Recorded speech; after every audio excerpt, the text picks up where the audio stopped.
Abra sua Bíblia comigo, por favor, no livro de Gálatas. Livro de Gálatas, capítulo 4.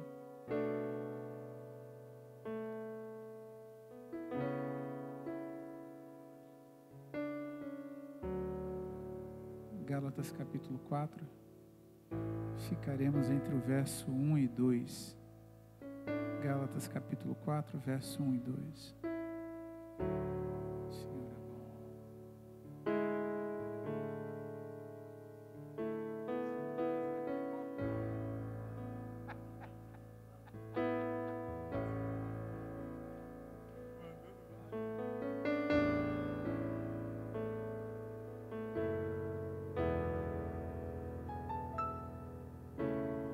Esse negócio de copo de time aqui faz uma festa doida, né? Coisa boa de Jesus. Já achou aí? Diz amém. Se achou. Amém? Gálatas, capítulo 4, verso 1 e 2.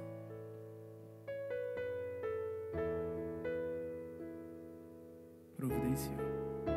Diz assim a palavra do Senhor.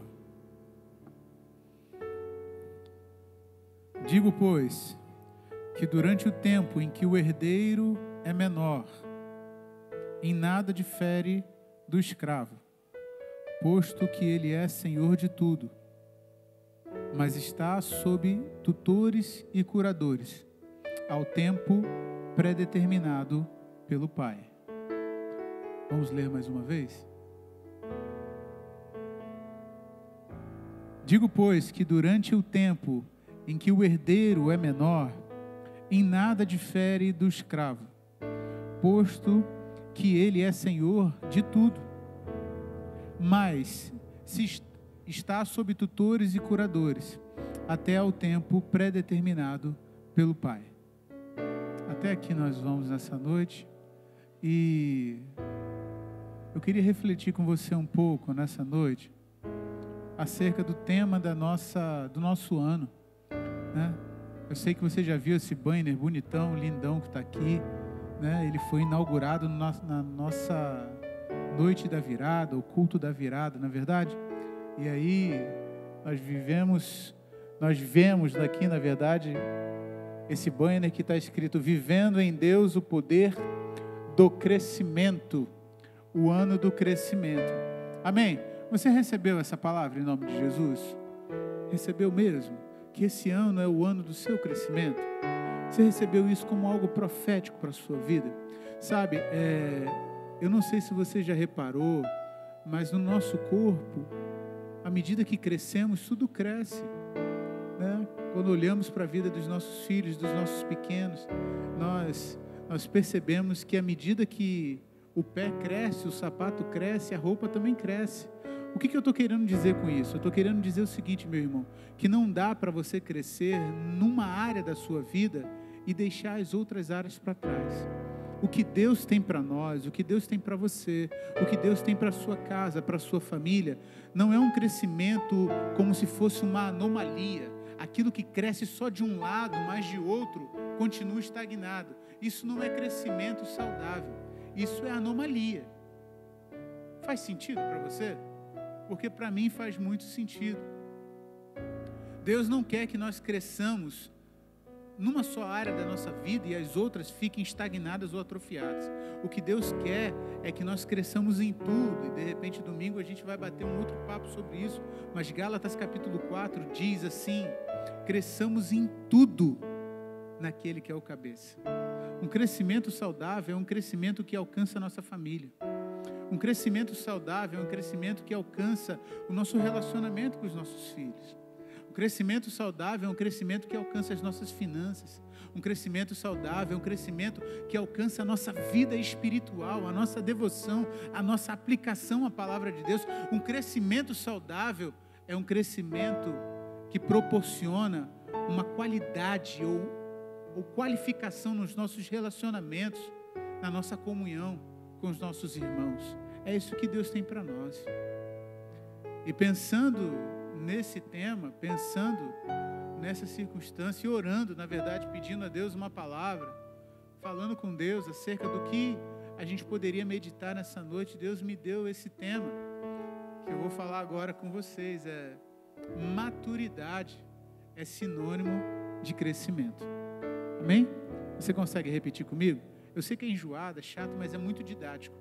Diga comigo: maturidade é sinônimo de crescimento. Maturidade é sinônimo de crescimento. E sabe, às vezes nós temos uma compreensão, às vezes equivocada, eu acho, acerca do que é ser maduro. As pessoas acreditam que os anos dão experiência, mas isso é um erro.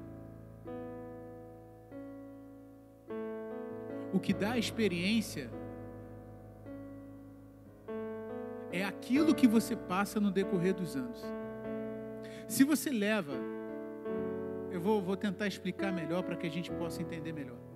Se todo ano você faz a mesma coisa, da mesma maneira, durante 20 anos, ao final de 20 anos, irmão, você não está nem um pouquinho mais experiente, nem um pouco mais maduro, nem um pouco mais sábio. Faz sentido para você? Porque algumas pessoas acreditam, e via de regra, isso acontece muito, e louvado seja o nome de Jesus, porque assim, para a glória de Deus, a gente percebe que o nosso contexto de igreja, nós não vemos isso aqui. Mas eu conheço alguns lugares, e eu não estou falando não estou querendo falar mal, mas existem algumas realidades de igreja em que as pessoas acreditam que elas são maduras pelo simples fato do tempo que elas têm de casa. Eu tenho 20 anos de crente, eu tenho 20 anos de igreja, ok, mas se nos 20 anos você não aprendeu nada, não adianta absolutamente nada, irmão. A ponto de eu conhecer pessoas que com 5 anos de igreja, 10 anos de igreja, nunca conseguiram ler a Bíblia toda. E talvez você conheça pessoas assim. Quando você pergunta assim: meu camarada, você já leu a Bíblia de capa a capa, de Gênesis a Apocalipse? O cara,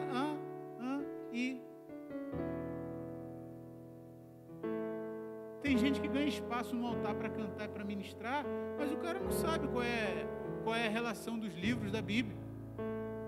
Está dando para entender ou não? Não dá? E aí a gente acredita que à medida que a nossa performance melhora, nós estamos crescendo, mas isso é uma mentira. A verdade é que o crescimento vem com a maturidade. E é sobre isso que eu queria falar com você nessa noite.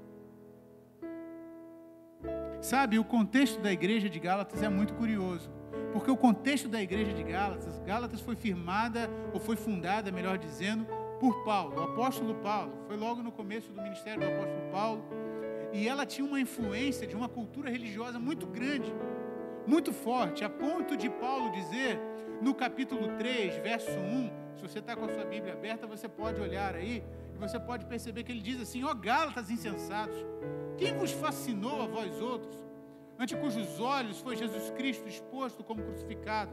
Quero apenas saber isso de vocês: recebestes o Espírito pelas obras da lei ou pela pregação da fé? Sois assim insensatos que, tendo começado no Espírito, estáis agora vos aperfeiçoando na carne? O que é isso que está acontecendo aqui?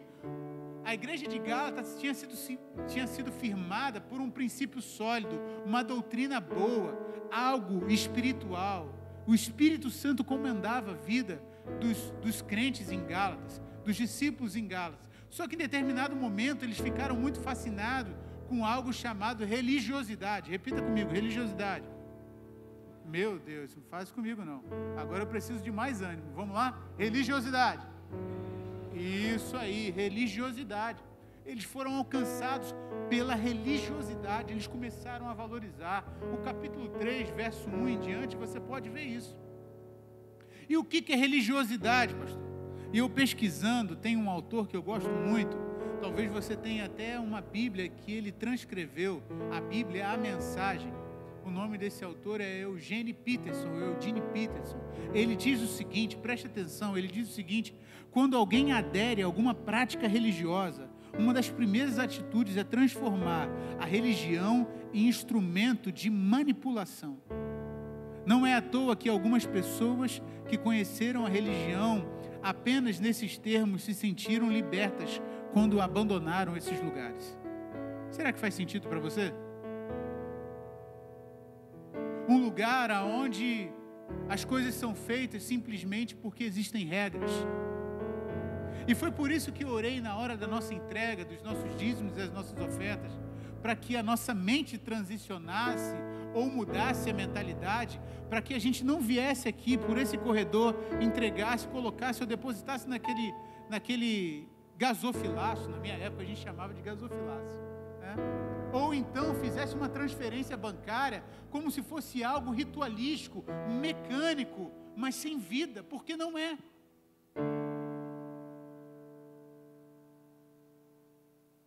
Não é. E a nossa tendência, meu irmão, minha irmã, é cair muito fácil para a religiosidade. Deixa eu te perguntar uma coisa, por que você veio aqui nessa noite?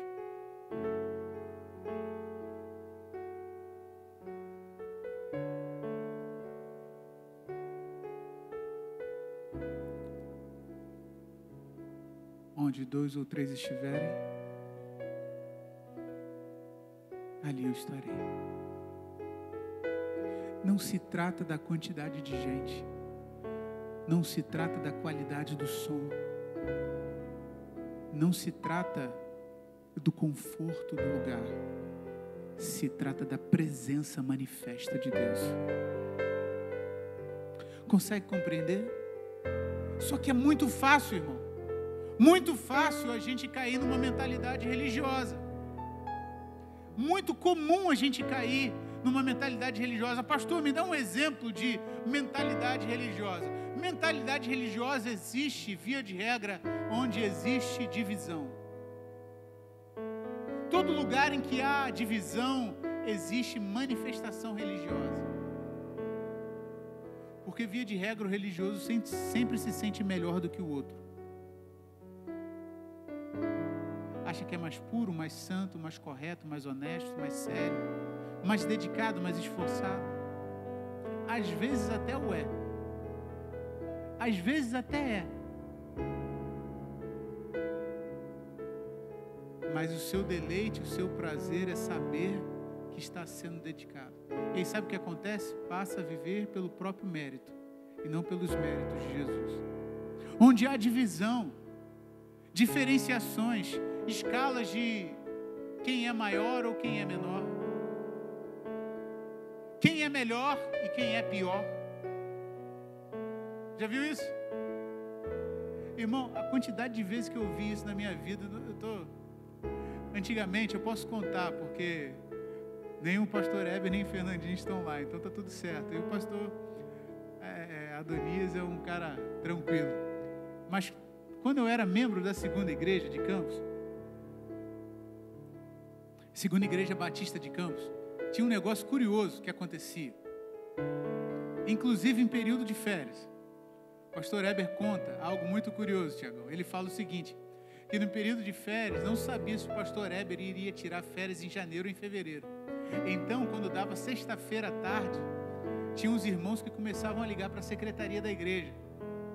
E começava a ligar e perguntava assim: paz do Senhor, irmão, tudo bem? Tudo bem, paz do Senhor. Eu queria saber, quem é que vai pregar domingo de manhã? O telefone chegou até a tocar, tá vendo? De verdade. Então, deve estar perguntando quem vai pregar domingo. Tô brincando, Thiago. Sei que posso brincar assim, por favor. Mas ligava, irmão, isso é sério. No sábado adorador, a igreja lotava. Aí domingo à noite, na quinta-feira, mas esvaziava. Por quê? Porque o sábado adorador era o dia que Fernandinho estava na igreja. Porque Fernandinho já não estava mais morando na cidade. Então ele voltava e fazia o sábado adorador e ficava às vezes no domingo ou não. Porque religiosos qualificam o culto por aquilo que é melhor ou por aquilo que é pior. Por quem é maior ou por quem é menor. Quem é mais importante ou quem é menos importante. Um ambiente religioso é um ambiente onde existe a valorização da reputação, onde existe a valorização do pregador, onde existe a valorização do culto ou da forma de culto, a valorização do cantor, dependendo de quem está cantando, se fica ou se vai embora, valorização da igreja. Uma vez eu ouvi um missionário, na verdade eu li isso no livro, não me recordo do livro agora, não vou lembrar o nome do livro, mas um missionário americano declarou a seguinte frase, ele disse: olha, pelo culto de manhã, você conhece uma igreja saudável, aliás, você conhece uma igreja, a força de uma igreja local pelo seu culto de manhã. Você conhece o tamanho da fama do pastor pelo culto à noite. Mas você sabe se existe poder no Espírito Santo, do Espírito Santo na igreja, pelos cultos de oração. Deu para entender, sim ou não? Você percebe a relevância da igreja pela frequência nos cultos de manhã. Foi o que o missionário disse. Você percebe a relevância do pastor pelo culto à noite. Mas você percebe a relevância do poder do Espírito Santo pelos cultos de oração. Será que faz sentido para nós?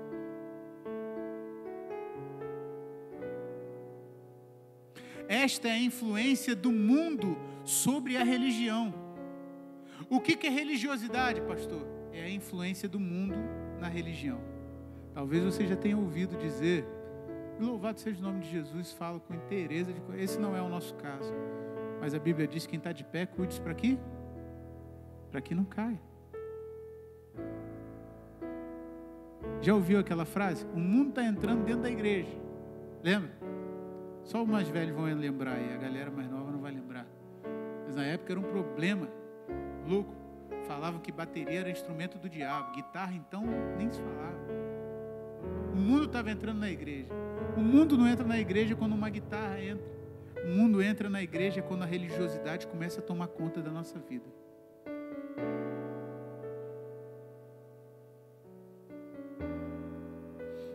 Nesse sentido, meu irmão, minha irmã, na religiosidade você se mantém escravo. Em Cristo você se torna herdeiro da promessa. Você está aqui? Diz amém. Numa mentalidade de escravo você continua, numa mentalidade de religiosidade você continua escravo. Olha só o que o texto diz, e aqui eu vou entrar e aplicar para que a gente possa ir embora, em nome de Jesus. Diz o verso 1: digo-vos que durante o tempo em que o herdeiro é menor, em nada difere do escravo, posto que é senhor de tudo. Preste atenção nisso. Religiosos, o apóstolo Paulo está dizendo aqui, olha só, enquanto você tiver uma mente religiosa, você não vai passar de um menino. Não importa quanto tempo você tenha de casa, não importa quanto tempo você tenha de igreja, não importa se você já frequentou todos os ministérios da igreja, não importa a quantidade de dinheiro que você coloca no gasofilácio, não importa o seu dom, o seu talento. Se você manter uma religiosidade, ou se você mantiver uma religiosidade, uma mentalidade religiosa na sua vida, na sua mente, na sua cabeça, você não vai passar de um menino. Deixa eu te perguntar uma coisa, você consegue fazer uma análise honesta e sincera? E você consegue identificar os pontos de crescimento da sua vida nos últimos 2 anos na fé? E você consegue fazer uma avaliação sincera, honesta? Vai um exercício, um dever de casa, talvez, para aguçar a sua mente, o seu coração. Você consegue botar no papel os pontos que você ainda precisa melhorar?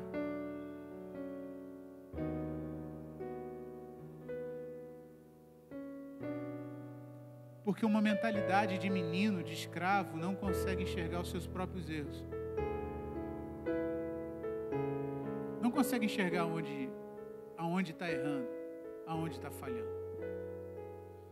Sabe? Sendo herdeiro de tudo, você já tem acesso. Você já tem, as portas já estão abertas. O texto está dizendo, olha, ele é senhor de tudo, ele tem direito de pegar tudo, mas ele ainda é menino, e porque é menino não consegue acessar. Você sabia que existem coisas no céu? Preste atenção nisso em nome de Jesus. Você sabia que existem coisas no céu que estão prontas para ser liberadas para você, para sua casa, para sua família, para sua vida? Existem bênçãos que ainda não foram liberadas do céu, simplesmente porque você não muda de postura diante de Deus? Isso causa impacto em você? Porque em mim causa muito impacto. Porque eu conheço uma série de pessoas que ficam rodando, que nem aquele povo que fica rodando no deserto, e que os problemas delas são cíclicos. Sabe? Os mesmos problemas, eles voltam a acontecer ciclicamente.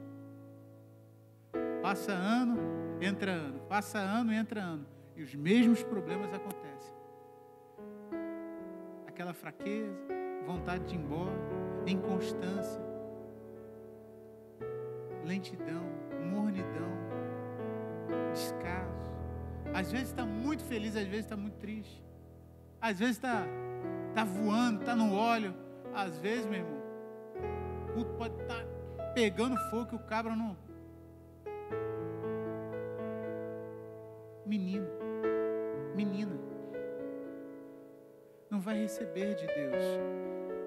E aí eu fico pensando, você já pensou numa vida em que você vai fechar os olhos nessa terra e você vai abrir diante do Rei da Glória? Sim, esse dia vai chegar.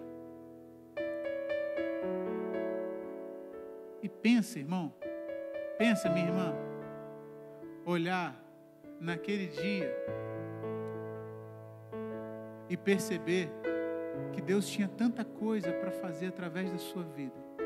Deus tinha tanta coisa para te entregar. Deus tinha tanta graça para te oferecer.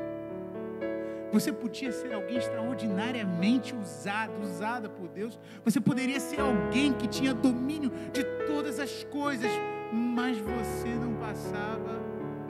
não conseguiu transicionar a mentalidade do escravo. Tem um hino antigo, e pode continuar tocando, porque eu não vou puxar o hino não.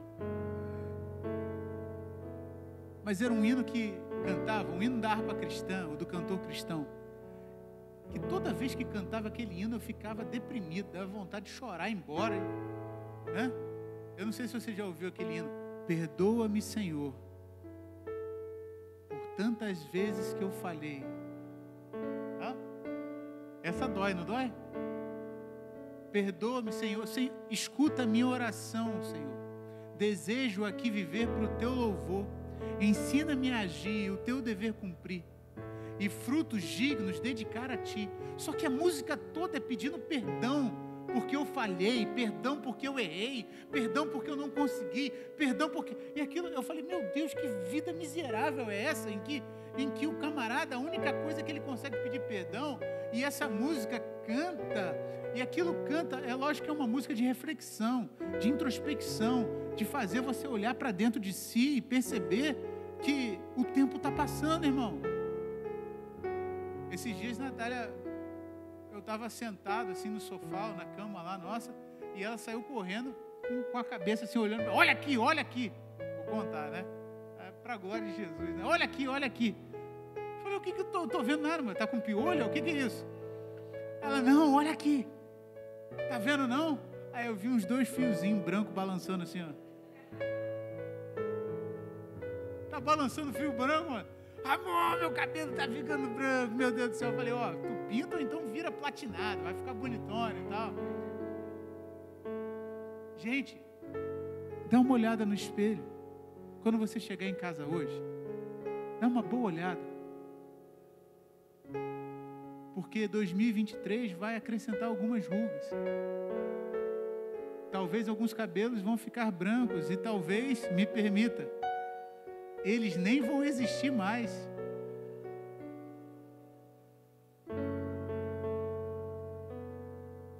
Preste atenção, o tempo passa. E vai ser muito triste, irmão, você perceber que o tempo passou da sua vida e você não foi tudo aquilo que você podia ser nas mãos de Deus. Porque faltou um pouco de maturidade.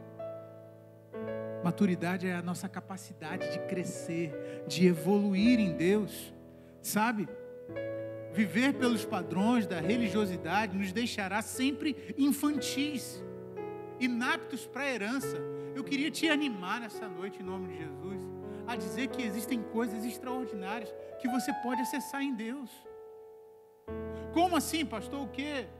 Talvez você ficou impressionado durante muito tempo em ver pessoas orarem com intrepidez, pessoas pregarem, pessoas falarem do amor de Deus.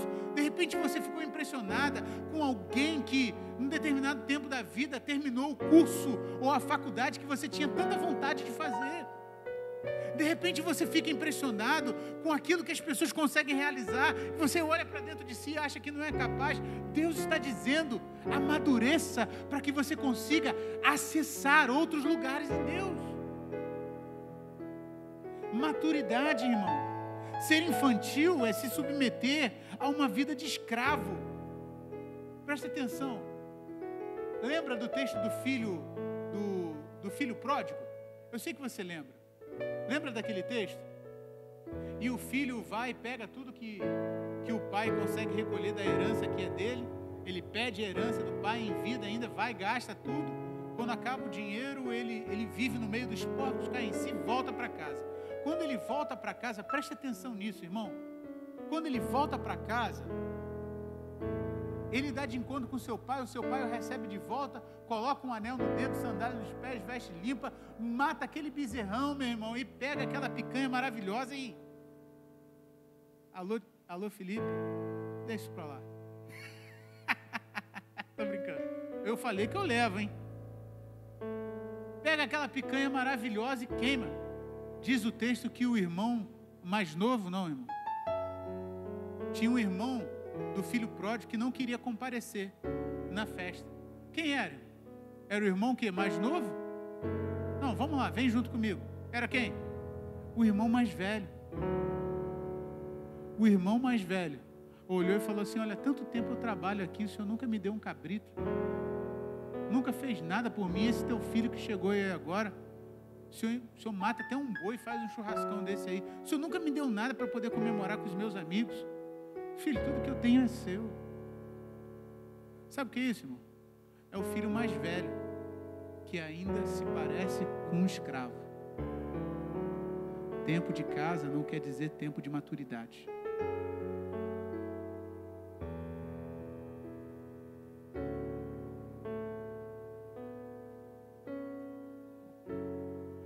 A transição para a maturidade acontecerá quando deixarmos para trás os padrões do mundo e da religiosidade. Isso nos permitirá ter acesso às promessas de Deus. Meu irmão, minha irmã, falar que esse é um ano de crescimento, e talvez eu oro para que o Espírito Santo sopre vida no teu coração nessa hora, mas quando a gente está falando que esse ano é um ano de crescimento, isso implica dizer que esse é o ano em que você vai acessar coisas em Deus que você nunca acessou até agora. Isso não é maravilhoso? Dizer que esse ano é o ano do crescimento é dizer que, a despeito das circunstâncias, Deus vai te fazer tão próspero. E prosperidade não tem a ver com dinheiro, tem a ver com plenitude e abundância do Espírito Santo dentro de nós. Tem a ver com paz no meio da tempestade. Tem a ver com tranquilidade, serenidade, apesar das notícias. Isso é prosperidade, é vida em abundância. Eu vim para que tenham vida, e vida em abundância. Falar que esse é o ano do crescimento é falar que quando chegar em dezembro de 23, você possivelmente terá histórias de milagres para contar. Aleluia, glória a Deus.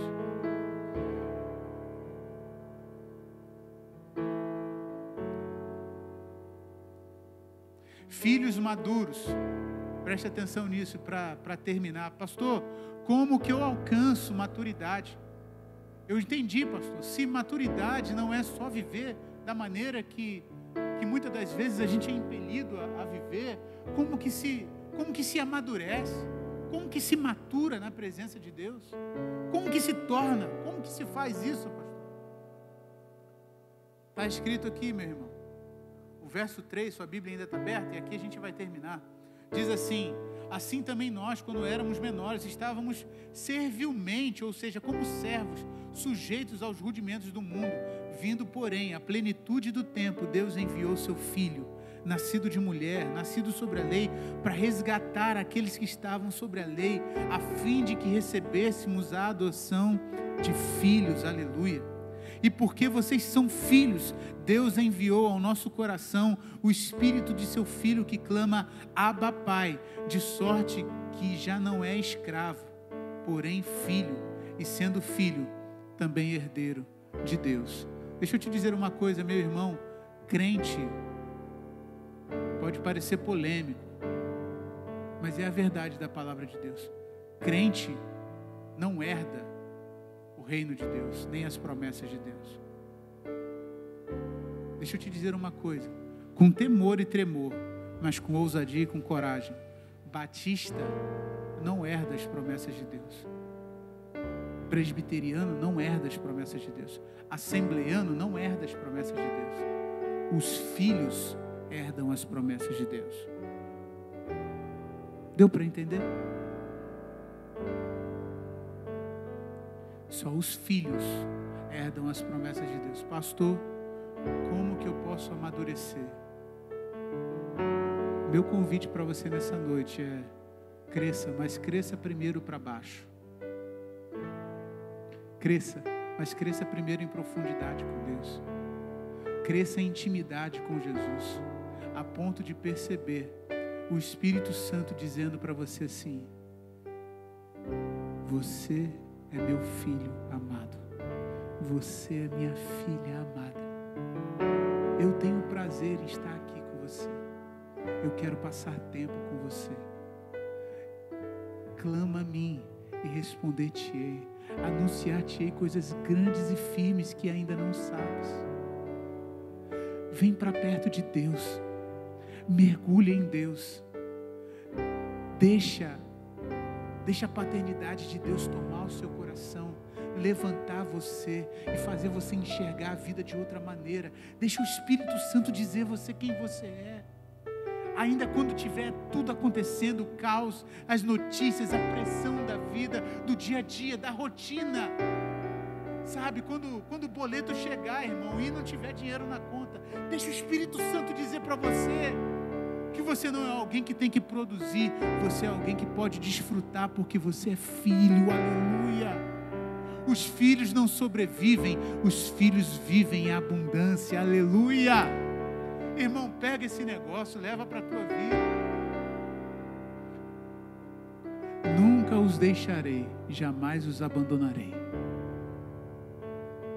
Nós falamos aqui nessa noite: 1000 cairão ao meu lado, 10.000 à minha direita, mas eu não serei atingido. Nenhuma arma forjada contra ti há de prevalecer, prosperará. Aleluia. Pega isso, irmão, você é filho, você é filho.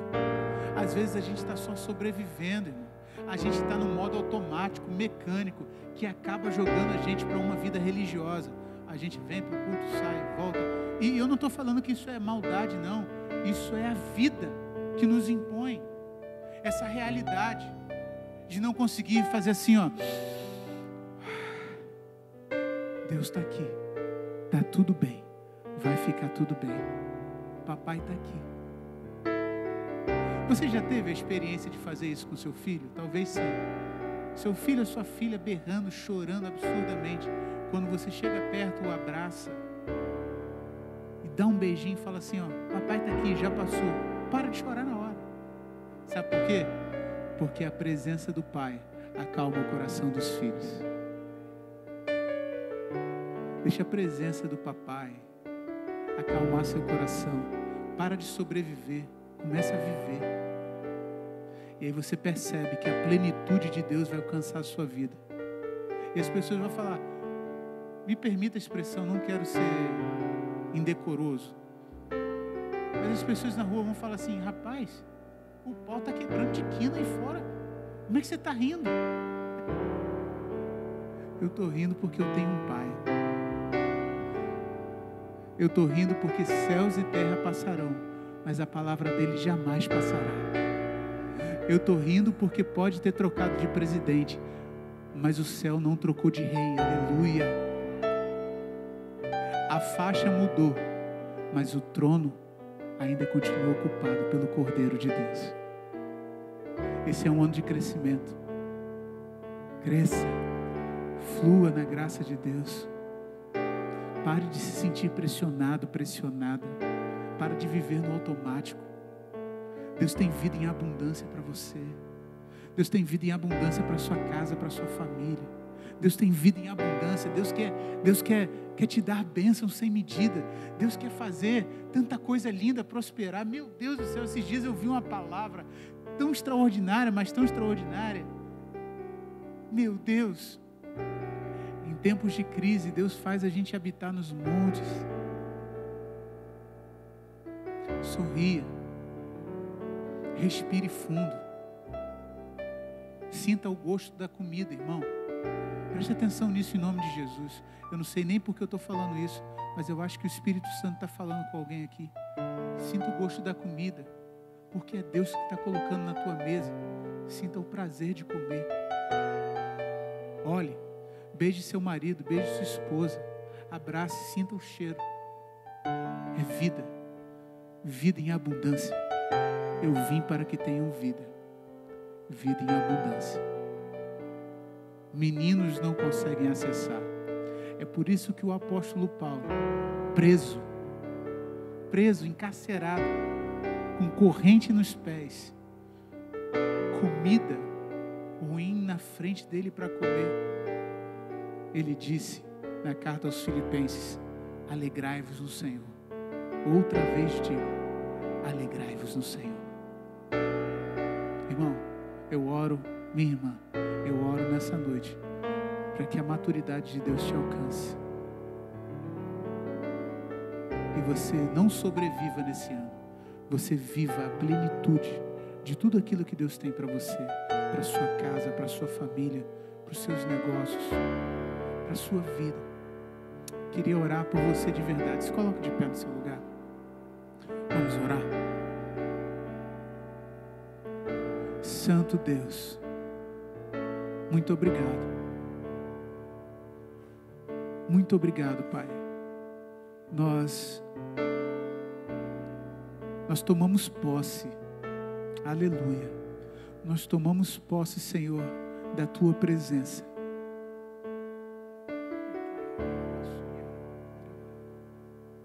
É a Tua presença que nos aquieta. É a Tua voz que nos acalma, porque Tu és o nosso Pai. A Tua voz manda o medo embora, aleluia. A Tua voz nos sossega. Abba, nós estamos aqui, nós te pedimos, Senhor, retira do nosso coração toda aflição, todo medo, toda angústia, toda irritabilidade, toda falta de paz. Por favor, faça isso, Senhor. Senhor, nós queremos declarar a Tua paz sobre a nossa casa. Senhor, que a nossa casa, a nossa família, a nossa mesa seja um ambiente de alegria, de afeto, de sorriso. Pai, o Senhor sabe que nem sempre é assim. Mas nos dê, Senhor, dias de alegria, a despeito de qualquer notícia.